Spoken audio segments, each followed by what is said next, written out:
بسم اللہ الرحمن الرحیم وَأَقْسَمُوا بِاللَّهِ جَهْدَ أَيْمَانِهِمْ لَئِن جَاءَهُمْ نَذِيرٌ لَيَكُونُنَّ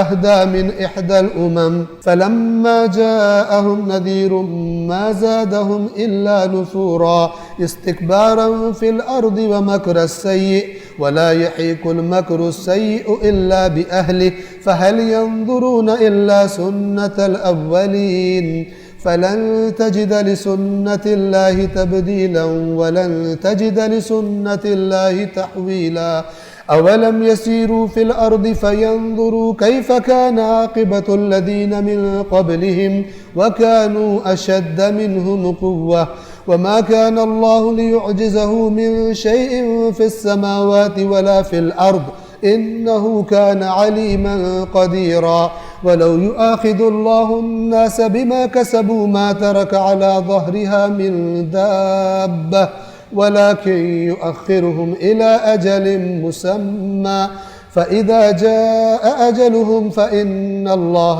كَانَ بِعِبَادِهِ بَصِيرًا۔ اور یہ لوگ اللہ کی پکی قسمیں کھا کر کہتے ہیں کہ اگر ان کے پاس کوئی خبردار کرنے والا آتا تو وہ ہر قوم سے بڑھ کر ہدایت یافتہ ہو جاتے۔ یہ کیا کہتے تھے؟ مکے والوں کا ایک جملہ ڈائلاگ یہ بھی تھا، ہمارے پاس تو آیا ہی کوئی نبی رسول اللہ کے آنے سے پہلے۔ یہ ڈائلاگ بولا کرتے یہودیوں سے کہتے تھے، بنی اسرائیل سے واقعات جانتے تھے ان کے، کیونکہ وہ بیٹھتے تھے، وہ بتاتے ہوں گے، ان کو ڈسکشن میں پتہ چل جائے، تو کہتے تھے کہ تم بڑی گندی قوم ہو، ہمارے پاس اگر اللہ بھیجتا نا کوئی نبی تو ہم بتاتے کہ نبی کی اطاعت کیسے کرنی۔ اللہ بڑی بڑی قسمیں کھاتے ہیں، اگر ہمارے پاس آیا ہوتا تو ہم پچھلی تمام قومیں جن کے پاس نبی آئے تھے ہم ان سب سے بڑھ کر اطاعت کرتے۔ جیسے آج کل کہتے ہیں کاش ہم کربلا میں ہوتے تو ہم بھی وہی کرتے، تو آج کیا کر رہے ہیں؟ چیک کریں نا، آج کیا کربلا والے کا پیغام ایکسپائر ہو گیا، ڈیٹ ایکسپائری اس کی گزر چکی ہے۔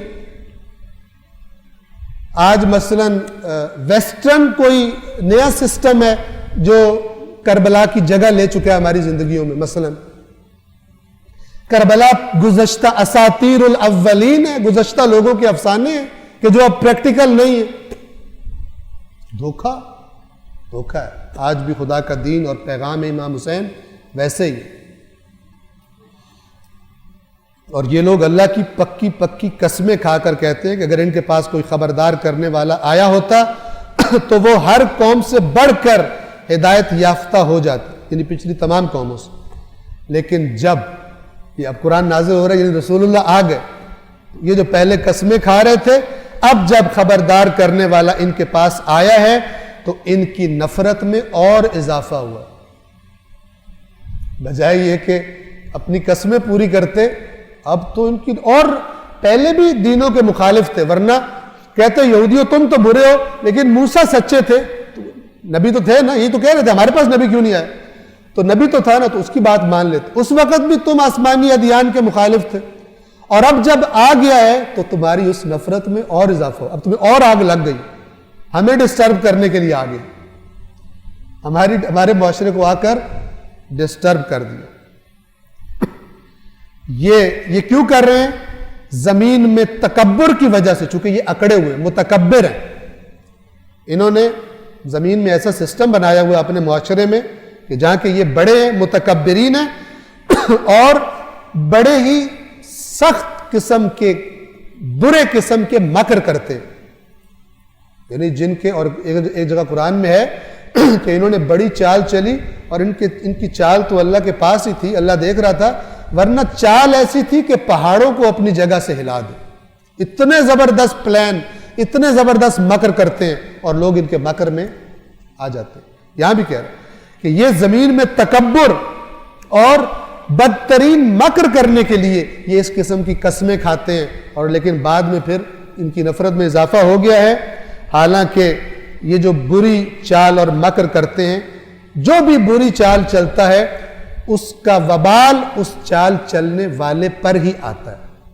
اللہ نے اس کو چھوڑنا نہیں ہے کہ اس کے مکر کو پوچھنے والا کوئی نہ ہو، وہ وبال اس پر آ کر رہے گا۔ کیا یہ لوگ اللہ کے دستور کے انتظار میں ہیں؟ سنت الاولین، جو اللہ نے پہلوں کے ساتھ کیا ہے، یعنی یہ بھی اسی عذاب کے انتظار میں ہے رسول تیری قوم، جیسے پہلے میں نے کیا۔ پہلے کہتے تھے ہمارے پاس نبی کوئی نہیں آیا، اب اور زیادہ مخالف ہو گئے۔ یہ قرآن پوچھ رہا ہے یہ اور کس چیز کے انتظار میں ہیں سوائے اللہ کے اس دستور کے منتظر ہیں جو پچھلی قوموں کے ساتھ رہا، اور کس کے منتظر؟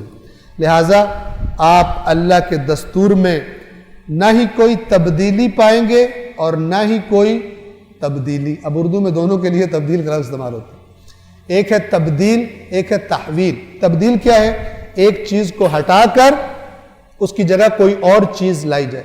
اللہ کا قانون یوں بھی نہیں ہوتا، وہی قانون رہتا ہے، اور حتیٰ کہ اس سے چھوٹی بات کہ اسی قانون میں کوئی امینڈمنٹ کر دی جائے، کوئی 7ویں 8ویں اور 9ویں ترمیم بھی نہیں ہوتی اللہ کے قانون میں۔ خدا کے قانون، یہ ترمیم کہہ لیں آپ اس کو، نہ تبدیل، کہ اگرچہ ترمیم بھی عربی کا لفظ ہے اور اس کا معنی ہے مرمت کرنا، ٹھیک ہے، جس کو ہم اردو میں مرمت کہتے ہیں۔ یہاں پر ہم ترمیم یعنی اسی قانون کے اندر کچھ چینج کر دی جائے، ایسی بھی کوئی چیز اللہ کے ہاں ہونے والی نہیں ہے۔ بس آپ اس پکچر کو ذرا دیکھ لیں کہ یہ پہلے کہتے تھے یہودیوں تم اتنے گندے ہو، اتنے نافرمان ہیں، اگر ہمارے پاس کوئی نبی آتا ہم بڑے قدردان تھے۔ حالانکہ اسی وقت اگر وہ نبی اس کو کہہ رہے ہو تو ایمان لے آؤ، اس کی کتاب موجود ہے، اس کا دین موجود ہے۔ نہیں، اس وقت یہودیوں کے مخالف، اب جب اپنا نبی آیا اور زیادہ دین کے دشمن ہو گئے۔ کیوں؟ سبب بتاتا ہے، استکباراً فی الارض، یہ زمین میں اپنا قانون چاہتے ہیں، اپنی مرضیاں چاہتے ہیں۔ وَمَكْرَ السَّيِّئِ، سیئات سے، سیئہ کہتے ہیں بری چیز، بدترین قسم کے مکر کرتے ہیں یہ لوگ۔ وَلَا يَحِيقُ الْمَكْرُ السَّيِّئُ إِلَّا بِأَهْلِهِ، مکر سیئ تو احاطہ کرے گا جو اس کو چل رہا ہے، جو کر رہا ہے اسی کا احاطہ کرے گا، چونکہ پکڑ تو پھر اللہ نے کرنی۔ لہذا یہ کس بات کے منتظر ہیں مگر وہی جو پہلوں کے ساتھ اللہ نے کیا ہے اس کا انتظار کر رہے ہیں۔ تو اے رسول آپ اللہ کی اس سنت میں نہ کوئی تبدیل پائیں گے اور نہ کوئی ترمیم، امینڈمنٹ بھی نہیں پائیں گے، وہی قانون رہے گا خدا کا، اور خدا ان قریب ان کو پکڑنے والا ہے۔ کیا ان لوگوں نے زمین میں چل پھر کر دیکھا نہیں ہے کہ ان لوگوں کا کیا انجام ہوا جو ان سے پہلے گزرے جبکہ وہ ان سے زیادہ طاقتور تھے۔ اللہ کو آسمانوں اور زمین میں کوئی چیز عاجز نہیں کر سکتی، یعنی آسمان و زمین میں کوئی ہستی، کوئی طاقت، کچھ بھی ایسا نہیں ہے کہ جو اگر سامنے آ جائے تو اللہ کہے کہ اب میں تو مجبوری بن گئی، میں عاجز ہو گیا، اب میں کچھ نہیں کر سکتا۔ کوئی آسمان و زمین میں ایسا نہیں ہے کہ جو خدا کی، چند دفعہ یہ جملہ قرآن میں ریپیٹ ہوا ہے، اللہ کو آسمانوں اور زمین میں کوئی چیز عاجز نہیں کر سکتی، اور وہ یقیناً بڑا علم رکھنے والا اور بڑی قدرت رکھنے والا ہے۔ اور اگر اللہ لوگوں کو ان کی حرکتوں کی پاداش میں پکڑنا شروع کر دے، جو وہ کر رہے ہیں اگر خدا پکڑنا شروع کر دے، اب اس پر غور کیجئے گا کہ خدا فرما رہا کہ اگر جو میرا حق بنتا ہے، جو میری عظمت اور میرے احسانوں کے بدلے میں جو حق بنتا ہے، اس حق کو ذہن میں رکھتے ہوئے جو تم کر رہے ہو دنیا میں، اگر اللہ انسانوں کو پکڑنا شروع کر دے تو وہ روح زمین پر کوئی کسی ایک بھی چلنے پھرنے اور رینگنے والے کو نہیں چھوڑے گا۔ ما ترک علی ظہرہا من دابہ، دابہ کسے کہتے ہیں؟ رینگنے والا۔